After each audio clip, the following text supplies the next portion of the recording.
अस्सलाम वालेकुम दोस्तों, अॼु पंहिंजा वेरी जी न्यू अपडेट तव्हांखे ॾींदासीं दोस्तों। पर हिन खां पहिरीं असां चैनल ते न्यू आहे त सब्सक्राइब करे आल ते क्लिक कंदा दोस्तों। त बिना देर हलंदो पंहिंजी अपडेट जी तरफ़ तव्हांखे इंतज़ारु कोन था करायूं।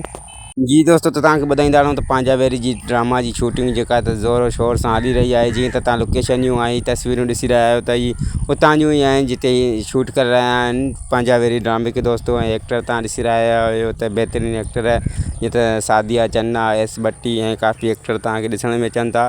हिन जी शूटिंग शुरू थी चुकी आहे दोस्तों। असगर तईम चौधरी पंहिंजे ड्रामे जी ज़ोर शोर सां पंहिंजी रिकॉर्डिंग शुरू करे छॾी आहे दोस्तों। ऐं तव्हांखे ॿुधाईंदा रहूं त हीअ रिकॉर्डिंग सईदाबाद में हली रही आहे।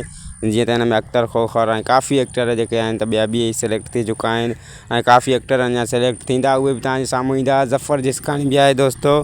हिकु बहितरीनु अंदाज़ में ड्रामो अची रहियो आहे दोस्तों। ऐं हिकु बहितरीनु अंदाज़ में हिन ड्रामे खे रिकॉर्डिंग कयो वियो आहे सईदाबाद में। ऐं तमामु तेज़ी सां हिन जी रिकॉर्डिंग हली रही आहे।